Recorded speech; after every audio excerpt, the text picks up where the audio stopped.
Hello students, video शुरू करने से पहले प्लीज चैनल को लाइक, शेयर और सब्सक्राइब जरूर करें। एक इम्पॉर्टेंट इन्फॉर्मेशन, अगर आपको इस वीडियो के नोट्स चाहिए तो डिस्क्रिप्शन बॉक्स में दिया गया डाउनलोड लिंक चेक करें। Thank you. चलिए शुरू करते हैं। इस वीडियो में हम पढ़ेंगे BESE 135 information and communication technology के प्रीवियस ईयर क्वेश्चन और most important questions with answers. ये क्वेश्चंस आपके एग्जाम के लिए बहुत इंपॉर्टेंट है। अगर आपने ये अच्छे से कर लिए तो एग्जाम निकलना पक्का है।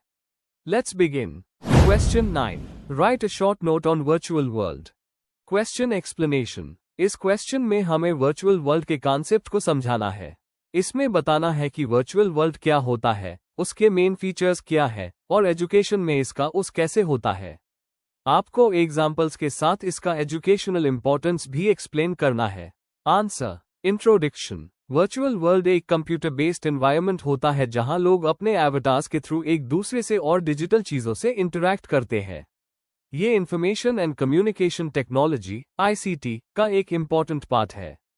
वर्चुअल वर्ल्ड एक ऐसा स्पेस देता है जहां स्टूडेंट्स बिना रियल वर्ल्ड के बाउंड्रीज के सीख सकते हैं, डिस्कस कर सकते हैं और एक्सपेरिमेंट कर सकते हैं। आज के टाइम में ये मॉडर्न एजुकेशन का एक इनोवेटिव टूल बन गया है। Main body. 1. Meaning and definition of virtual world. Virtual world एक ऑनलाइन 3D स्पेस होता है जहां यूजर्स अपने एवटार्स के थ्रू एक्सप्लोर, कम्युनिकेट और कोलैबोरेट करते हैं। ये एक सिम्युलेटेड एनवायरनमेंट होता है जिसमें रियल लाइफ सिचुएशंस को डिजिटल फॉर्म में एक्सपीरियंस किया जा सकता है।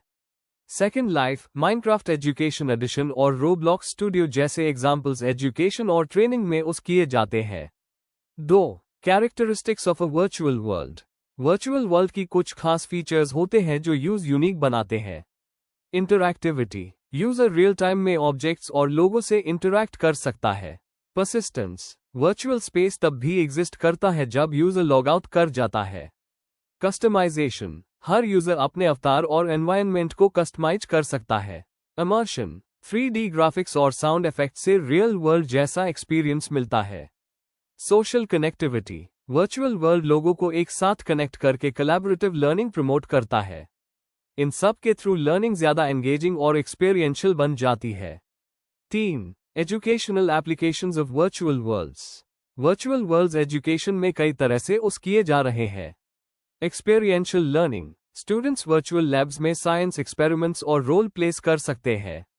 Virtual classrooms. Teachers virtual spaces में क्लासेज और ग्रुप डिस्कशंस कंडक्ट करते हैं। Skill development. Students problem solving और टीम वर्क स्किल्स प्रैक्टिस करते हैं। Distance learning. ये दुनिया भर के स्टूडेंट्स को कनेक्ट करता है जिससे ग्लोबल लर्निंग होती है।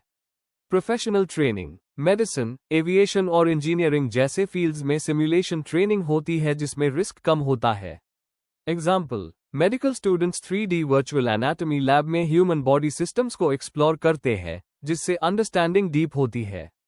4. Advantages and challenges of virtual worlds. Advantages. Students के इंटरेस्ट और क्रिएटिविटी को बढ़ता है। कोलैबोरेटिव और एक्टिव लर्निंग प्रमोट करता है। सेफ और कंट्रोल्ड प्रैक्टिस एनवायरनमेंट देता है। एजुकेशन के लिए जियोग्राफिकल बैरियर्स हटा देता है। चैलेंजेस। हाई स्पीड इंटरनेट और मॉडर्न डिवाइसेस की जरूरत होती है। डिस्ट्रैक्शन और मिसयूज का रिस्क होता है। टीचर्स को ट्रेनिंग की जरूरत होती है। प्राइवेसी और डाटा सिक्योरिटी के इश्यूज हो सकते हैं। कंक्लूजन। आखिर में, वर्चुअल वर्ल्ड एक पावरफुल एजुकेशनल टूल है जो लर्निंग को इंटरैक्टिव, इमर्सिव और ग्लोबल बनाता है। ये स्टूडेंट्स को क्रिएटिव और टेक्नोलॉजी रेडी बनाता है, लेकिन इसका पूरा बेनिफिट तभी मिलेगा जब टीचर्स और स्टूडेंट्स दोनों इससे रिस्पॉन्सिबली यूज करेंगे। If you need the notes of this video, there's a download link in the description box. Be sure to check it out. Thank you.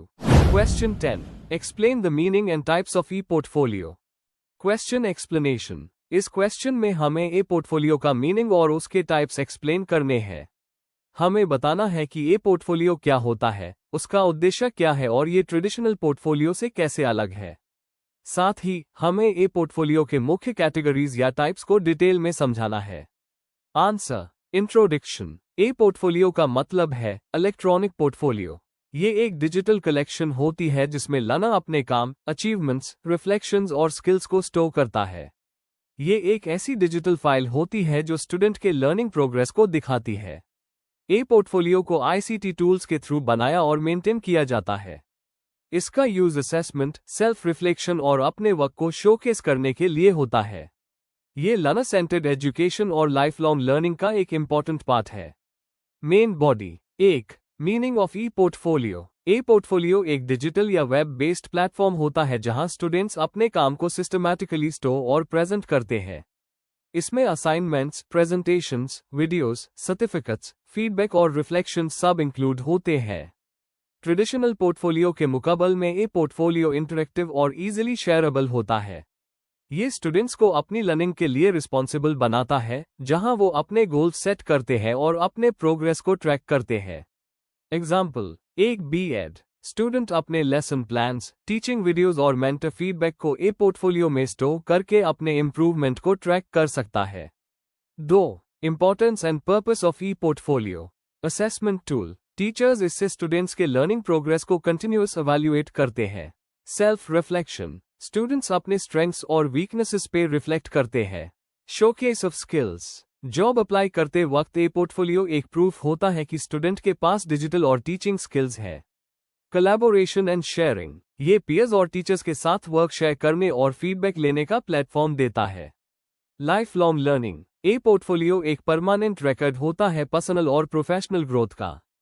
3. Types of E portfolio. A. Developmental A portfolio. ये learning के process और progress को दिखाता है।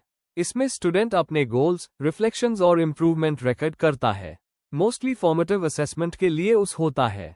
Example, एक student अपने semester के दौरान लेसन प्लानिंग स्किल्स में होने वाले सुधार को ट्रैक करता है। बी. Assessment a portfolio. ये स्टूडेंट्स के परफॉर्मेंस को इवैल्यूएट करने के लिए बनाया जाता है। टीचर्स इसे लर्निंग आउटकम्स के बेसिस पर असेसमेंट के लिए करते हैं। एग्जाम्पल, एक B.Ed student teaching aids, reflections और इवैल्यूएशन रिपोर्ट्स अपलोड करता है for final assessment. C. Showcase e portfolio. ये बेस्ट वर्क्स और अचीवमेंट्स को हाईलाइट करता है। जॉब या हायर स्टडीज के लिए ये हेल्पफुल होता है। एग्जाम्पल, एक टीचर अपने डिजिटल टीचिंग रिसोर्सेज और क्लासरूम इनोवेशंस को शोकेस करता है जॉब अप्लाई करते वक्त। डी. हाइब्रिड ई पोर्टफोलियो। ये ऊपर के तीनों टाइप्स का कॉम्बिनेशन होता है, लर्निंग प्रोसेस और अचीवमेंट्स दोनों को दिखाता है। एग्जाम्पल, एक टीचर अपने रिफ्लेक्शंस, रिपोर्ट्स और टीचिंग वीडियोस को एक हाई पोर्टफोलियो में रखता है। 4. Features of an effective E portfolio. Easy design. करने में सिंपल और attractive layout. Multimedia use. Videos, images, hyperlinks का इंक्लूजन। रिफ्लेक्शन, सेल्फ असेसमेंट और इम्प्रूवमेंट के नोट्स। सिक्योरिटी, डेटा सेफ और प्राइवेसी मेंटेन्ड। एक्सेसिबिलिटी, हर टाइम और हर जगह एक्सेस करने की facility.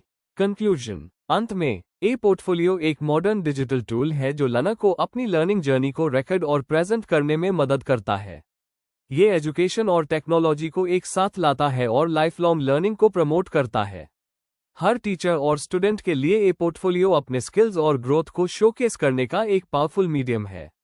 If you need the notes of this video, there's a download link in the description box. Be sure to check it out. Thank you. Let's see the next question. Question 11. What is meant by intellectual property? Suggest how educational institutions can protect the intellectual property of their faculty. Question explanation. इस question में हमें intellectual property IP का मतलब समझाना है। मतलब ऐसे creative या इंटेलेक्चुअल काम जो किसी व्यक्ति ने बनाए हो, जैसे रिसर्च, बुक या डिजाइन। साथ ही हमें ये बताना है कि स्कूल्स, कॉलेजेस और यूनिवर्सिटीज अपने टीचर्स के ऐसे काम को कैसे प्रोटेक्ट कर सकते हैं। आंसर। इंट्रोडक्शन। इंटेलेक्चुअल प्रॉपर्टी का मतलब है किसी व्यक्ति के क्रिएटिव या रिसर्च बेस्ड काम पर उसका कानूनी अधिकार। जैसे कोई टीचर अगर बुक लिखता है, रिसर्च करता है या कोर्स मॉड्यूल बनाता है तो उस पर उसका ओनरशिप होता है। एजुकेशन फील्ड में फैकल्टी मेंबर्स का काम इंस्टीट्यूट के लिए बहुत वैल्यूएबल होता है, इसलिए उनके राइट्स प्रोटेक्ट करना जरूरी है। यह प्रोटेक्शन उन्हें मोटिवेशन देता है और एकेडमिक ऑनेस्टी को बढ़ावा देता है। Main body. 1. Meaning and types of intellectual property. Meaning. Intellectual property and ideas और क्रिएशंस को कहते हैं जो किसी इंसान ने अपने दिमाग से बनाए हो और जिनका लीगल प्रोटेक्शन मिलता है। Types of IP। Copyright, books, notes, articles, teaching videos या डिजिटल मटेरियल्स पर अधिकार देता है। पेटेंट, रिसर्च या नए इन्वेंशंस को प्रोटेक्ट करता है। ट्रेडमार्क इंस्टीट्यूट के लोगो, नाम और सिंबल्स को सिक्योर करता है। डिजाइन्स और मॉडल्स क्रिएटिव लर्निंग टूल्स या मटेरियल डिजाइन्स को प्रोटेक्ट करता है। ट्रेड सीक्रेट्स कॉन्फिडेंशियल डाटा जैसे क्वेश्चन बैंक्स या रिसर्च इंफॉर्मेशन को सिक्योर करता है। एग्जाम्पल, अगर एक प्रोफेसर ई लर्निंग कोर्स बनाता है तो उसका कॉपीराइट उनके पास होता है जब तक इंस्टीट्यूट ने कुछ अलग अग्रीमेंट ना किया हो। 2. Importance of intellectual property in education creativity को मोटिवेट करता है। जब टीचर्स का काम प्रोटेक्ट होता है तो उन्हें नए आइडियाज पर काम करने का उत्साह मिलता है। रिकॉग्निशन मिलता है, फैकल्टी को उनके काम का प्रॉपर क्रेडिट मिलता है। इंस्टीट्यूशन के ग्रोथ में हेल्प करता है। रिसर्च और इनोवेशन बढ़ता है। लीगल प्रोटेक्शन देता है, किसी और के द्वारा प्लेजरिज्म या मिसयूज से बचाव होता है। एग्जाम्पल, अगर एक टीचर डिजिटल लर्निंग ऐप बनाता है तो आईपी प्रोटेक्शन के थ्रू कोई और उससे बिना परमिशन कॉपी नहीं कर सकता। 3. Challenges faced by educational institutions awareness की कमी टीचर्स को आईपी राइट्स के बारे में पूरी जानकारी नहीं होती।